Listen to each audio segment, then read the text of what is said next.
Hey guys, welcome back to Clownfish TV. This is Kneon. I'm going to talk about BlueSky again. Look, I've been talking about BlueSky. We've been talking about it over here because a lot of the users on BlueSky, the newer users, are Twitter refugees, people that have only gone over to BlueSky because they don't have the reach or voice that they had before on Twitter, before Elon Musk bought it and turned it into X. So as a result, BlueSky has gotten more and more ridiculous because they're getting all the castaways from Twitter. But now it looks like they're trying to go big time. They're trying to go commercial. They're trying to sell out. And this was always going to happen, right? So my understanding of BlueSky and how it started was it was a side project started by Jack Dorsey, who was the founder, CEO of Twitter. And he started BlueSky as basically, I guess, an alternative, not really an alternative to Twitter, but it seemed like it was kind of an outreach of like a decentralized social media platform. And I am on board with that. I think that is necessary. I think the biggest problem we have right now is that, all these platforms are owned by corporations or people, and they can turn on you at the drop of a hat, right? I mean, so I agree with that. But he actually left the board at BlueSky, said BlueSky was turning into Twitter 2.0, and it looks like that is the case because now they're trying to get celebrity. It seems like they're trying to get celebrity endorsements. They're definitely working with the media to boost BlueSky, its profile, and they're advertising it now. So where's the money coming from? I'm asking because, as somebody who watches businesses, as someone who's owned multiple businesses, where is the money coming from? This feels like they literally are going to be Twitter 2.0, where they're going to try to do whatever they can do to grow the platform. And they're going to use the anti-Musk sentiment to do that, and the anti-Facebook sentiment. And I'm going to get to that. They're going to grow this platform. They're going to grow the numbers, and then they're going to do a heel turn. And they're going to start putting ads on it. I don't think they've done that yet. And they're going to start asking users for money, monetizing it, because you have to, right? And a lot of these people that left Twitter because they're pissed off about having to pay for a blue check or whatever, or their tweets didn't get boosted, they're going to leave BlueSky too. A lot of these people, they're like locusts. They go from platform to platform, and I've watched it happen. I've been on the internet since pretty much the beginning of the internet as we know it now. So I'm talking 80s, late 80s. I was on freaking Prodigy and CompuServe, and I've seen it go down. They move from one platform to another. It started on like LiveJournal and MySpace, and then they went to Tumblr and they shat that all up, and then they went to Twitter, and then they shat that all up, and now they're moving to BlueSky. And on paper, and look, I'm going to be honest here. I'm going to be objective. BlueSky, the idea is great. And I do like the idea that you can curate your feed. I think that is great too. I think a lot of these social media platforms just kind of throw you in front of oncoming traffic to get engagement, again, to push advertising. So I do like that. I like the idea that eventually, I don't know if they're doing it now, but you're going to be able to basically have your own version of BlueSky. Like you can probably host it wherever you want to, have your own server, have your own rules. You want to put the ban hammer down on anybody for any infraction, you can do that. You want to let people say whatever the hell they want to say, as long as you're hosting it and your host is okay with it, then go for it, whatever. I do like that idea because that keeps us from getting into the situation we had during the pandemic, the lockdown, where there was so much censorship. You weren't allowed to freaking say or do anything. But I'm telling you, there's gonna be a heel turn because they're already advertising it. They're doing the PR blitz. They're already throwing shade at Zuckerberg because I think they're going to try to compete with them, and they're going to be looking for ad dollars. So that's an opinion I have. So before you get into it any further, please subscribe for more pop culture news, views, and rants, guys. Go out to Substack, clownfishtv.substack.com, and if you're looking for notifications of new videos, we post them over there. Let's talk about, look, the media is using it for like Twitter's sputtering out. We're gonna post on BlueSky and Threads now. Yeah, because Twitter had a huge issue yesterday. There was multiple blackouts. Musk was blaming Ukraine or people from Ukraine. I don't know what the official verdict is as of now, but Blue Sky was not wasting any time. The media was not wasting any time. Like, oh, you go Blue Sky, guys, Blue Sky. So this comes from the Huffington Post, of course, because the media wants Blue Sky to be Twitter 2.0. They want Twitter back, and they can't get it back from Elon. So they're going to try to help. They're going to do whatever they can do to build another Twitter. Right now, though, I'm going to tell you, there are so few people on Blue Sky compared to Threads, even, and compared to X. It's going to be hard. It's going to be hard to start a new platform like this. Blue Sky CEO makes a jab at Mark Zuckerberg with her first T-shirt, or with her T-shirt.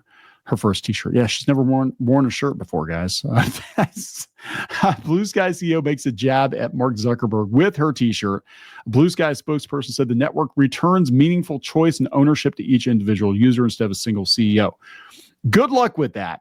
I mean, again, I could see if they were going to run it like WordPress or something where you can download it to whatever server and then pay for upgrades or something. I mean, I would actually consider using it if that were the case.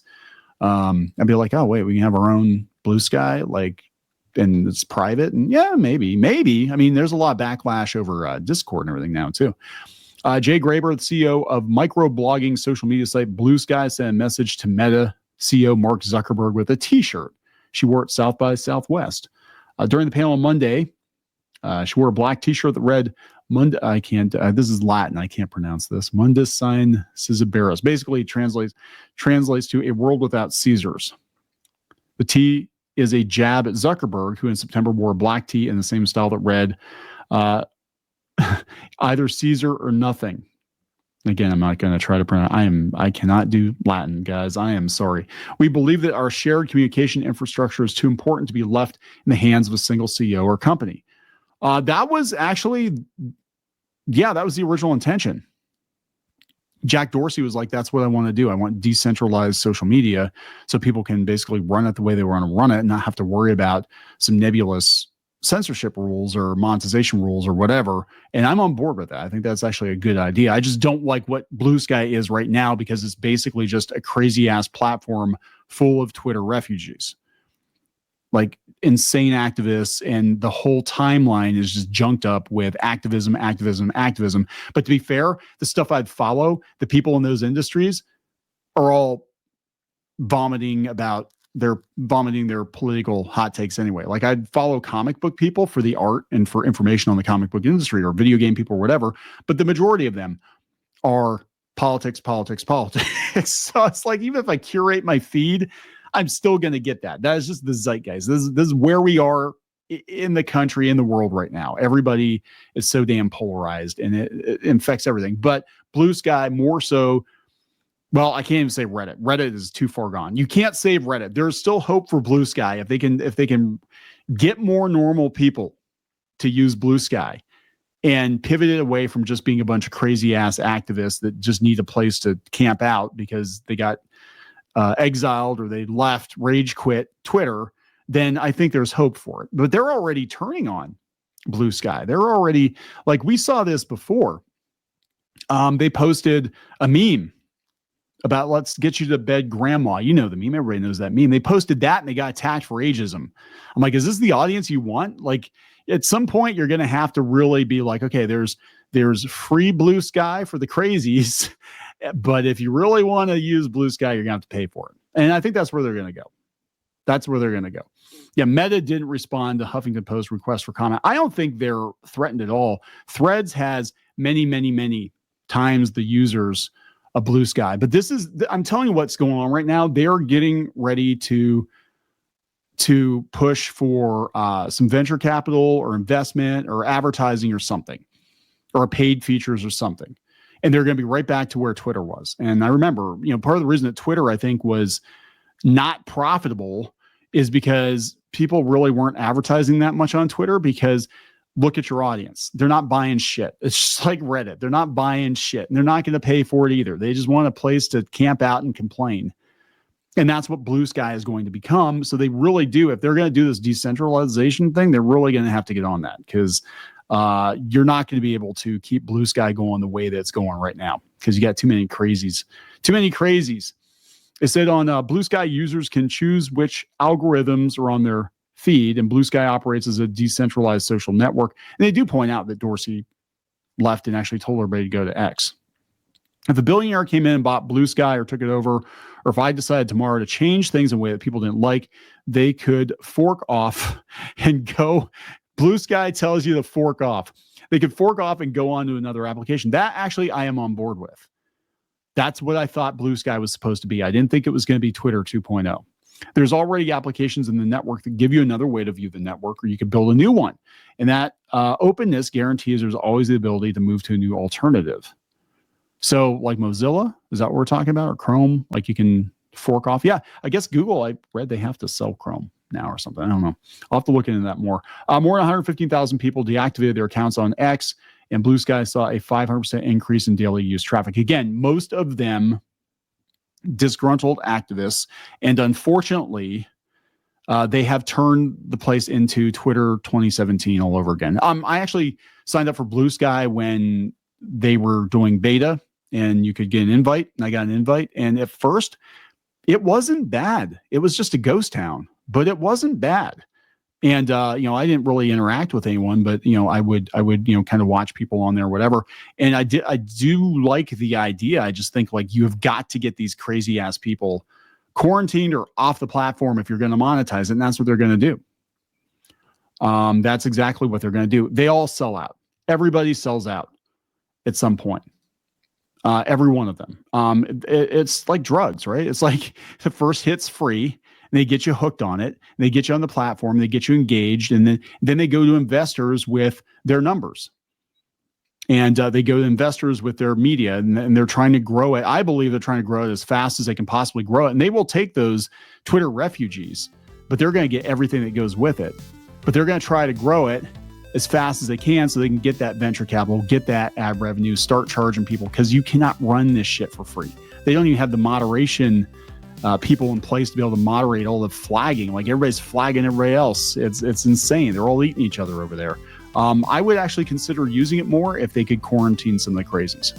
But I do not want to go back to Twitter 2017. I don't know who the hell would want that.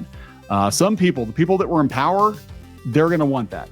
They're going to want that. And that's what they're getting over there. So, and the media is already using it like they're using Twitter. And it's, yeah. And they're all going to be for this because this is their thought process is we can be in charge again. We can build something to go right up against Elon Musk, and we hate him now. He's the bad guy now. We're going to, blow up Teslas now because we're mad. But I do like the idea. We'll see what happens, but I guarantee you they're going to monetize the shit out of this. I mean, if they're putting freaking Subway ads up, they're absolutely going to have to get some money from somewhere. So I'm going to wrap it up. Please subscribe. We'll talk later.